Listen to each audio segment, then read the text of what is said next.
ከ40 ሰከንድ አለ። ቀጥል። አንተ አይደለም የምትይዘው ደቂቃውን እኔ ያዝኩት። ያሳያለሁ እንጂ አዳምጡ። ወጥተህም እኮ እየጠበቅኩ ነበር። አቁሜልህ። የእኔ ችግር አይደለም፣ የራስ ችግር ነው። በራስ ችግር ነው የወጣው። ከወጣሁኝ 1 ደቂቃ አይሆንም። ስለዚህ 5 ሳይሆን በቃ አንተ እንደምትፈልገው 5 ይሁን። ችግር ስማ። አይሽ እሺ፣ ኢየሱስ ክርስቶስ አምላክ እንዳለው አስተምሯል አላስተማርም? አምላክ ኢየሱስ ክርስቶስ ኦኬ። ክርስቶስ በስጋ እንደመገለጡ ቅድመ ተዋህዶን ለመጠቆም አምላክ የሚል ንግግሮች አሉ በቅዱስ ጳውሎስ ላይ። አዳምጥ። የተጠየቀውን መልሰህ ቅድም እኔ ማብራሪያ ልስጥህ ስለው ጊዜ አይቻልም መልሱን ነው የምፈልገው። አትጩህ። ቅድመ ተዋህዶን ለመጠቆም ወደ አምላክና ወደ አምላክ እንዳለው አውቀህ ነው የምትሄደው። አዳምጥ። ረጋ በል።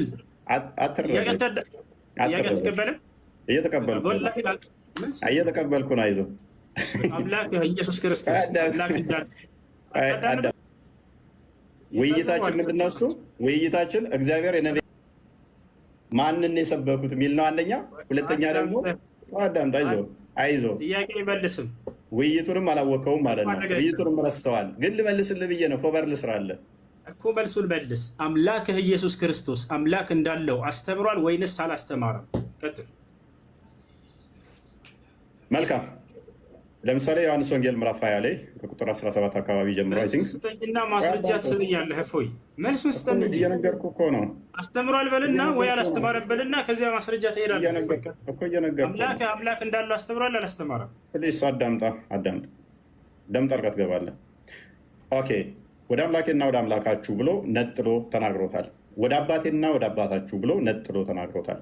ክርስቶስ ሎክ በስጋ እንደመገለጡ ቅድመ ተዋህዶን ለመጠቆም ወደ አምላኬና ወደ አምላካችሁ ብሎ ተናግሯል። ያ ወደ አምላክ ያለው ግን አባቱ ነው፣ የባህሪ ልጁ ስለሆነ።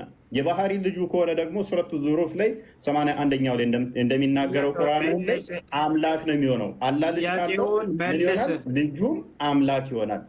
ክርስቶስ በለበሰው ስጋ ወደ አምላክና ወደ አምላካችሁ ብሎ ተናግሯል። ስብከት ላይ ነህ። መልሱን መልስ እንጂ። አይዞህ ተመለስ። ስለዚህ ሰውዬ ምን አመነ? አምላኩ ኢየሱስ ክርስቶስ አምላክ እንዳለው አስተምሯል። የኤፌሶን ምዕራፍ 1 ቁጥር 3 ጥያቄ ጠይቅ።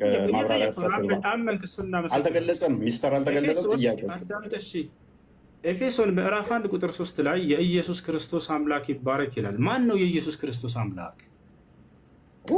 ኤፌሶን ኦኬ፣ ቴንክ ዩ። በደንብ አስተውል። ቅድም ነገር ያለው የክርስቶስ ምን ነው? አምላኩ ማን ነው?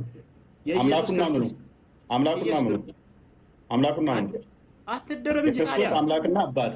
አላህዬ አባት አይባልም። ስለዚህ ያመጣው ክፍል የነቢያት በፈጣሪ ስም የክርስቶስ አምላክና አባት ቆይ፣ የኢየሱስ ክርስቶስ አምላክ ደረስከው። ቅድምም ብዬ ነግሬህ ነበረ። በስጋ በያዘር ስጋ ተረጋጋ። ምንም የምታውቀው የለም። ሚስጥር አልተገለጠም። ተረጋጋ። የክርስቶስ አምላክና አባት ይባረክ ሲል እኮ አዳምጥ። ምላሽ ፈልግ። ምላሽ ልስጥ። ጥያቄ እንድገምልሽ። ሰምቻለሁ። ጥያቄህን ጥቅሱ ሙሉን አንብበው።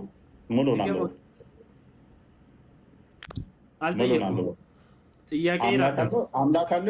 ማነው አምላኩ ብለህ ነው የጠየቀን? እዚያ ላይ ምን ይላል መሰለህ? ጥቅሱ ላይ ቅድም ማስረጃ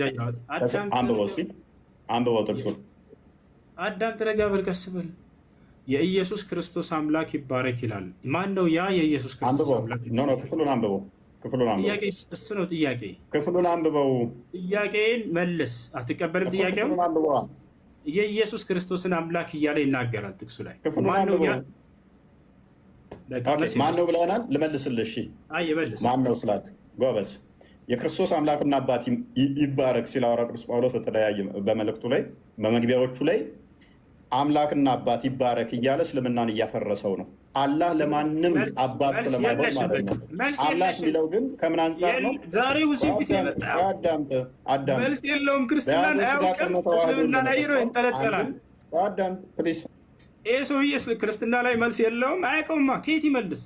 አሁን ተረዳሁ። በቃ ነው። ለምሳሌ ቁርአን ፍጡር አይደለም ቃሉ ብለህ ታምናለህ፣ ወረቀቱ ግን ፍጡር ነው ብለህ ታምናለህ። አያውቅም ሲሉ እኔ ውሸታቸውን ይመስለኝ ነበር። ዛሬም ከፊት ያየሁት ወላሂ ስለ አምላክ መመለስ አይችልም። ቀጥታ ቁርአን ላይ ይንጠለጥላል። እንበል በቃ እሺ፣ ያ ነው አምላክህ ሙቷል አልሞተም? አንዱ አምላክ ሲሞት ሰማይና ምድርን ማን ይጠብቅ ነበር? ያችን መልስ መልሳት። አምላክህ ሙቷል አልሞተም? መለኮት የሚሞት አይደለም። እነኚህ ሁሉ አይነገሩለትም። ስለዚህ ኢየሱስ ክርስቶስ አምላክ ሙቷል አልሞተም። ስለዚህ ኢየሱስ አምላክ አይደለም ማለት ነው። ምክንያቱም አምላክ አይሞትም እያለን ነው። አላሁ አክበር። አዳምጥ። አላሁ አክበር። ሞት ምን ማለት ነው? ሞት ማለት ምን ማለት ነው? ሞት ማለት ምን ማለት ነው? ሞት ማለት ምን ማለት ነው? አዳምጥ። ሞት ማለት ምን ማለት ነው? ጥያቄ ግልጽ አድርገው። ያንተ ተራ አይደለም። ያንተ ጥያቄ ተራ ጨርሰሃል። ስለዚህ አምላክህ ሞቷል ወይ ይላል። አምላክ የሚሞት አይደለም ማለት በተዘዋዋሪ ለምን አልኩ? ደቂቃ አልቋል። ቀጥል። ልመልስልህ። እሺ ደቂቃ ቢያልቅም ልጨምርልህና ልመልስልህ። አይደለም ደቂቃ የምትይዘው ገና ነው። ደቂቃ አዳምጥ እስኪ። አዳምጥ የምትለኝ እኔ ተረጋግኩ። መልስ ልስጥህ። አዳምጥ። ረጋበል ጠየቅከን። አምላክ በመለኮቱ በባህሪ የሚሞት አይደለም። ለክርስቶስ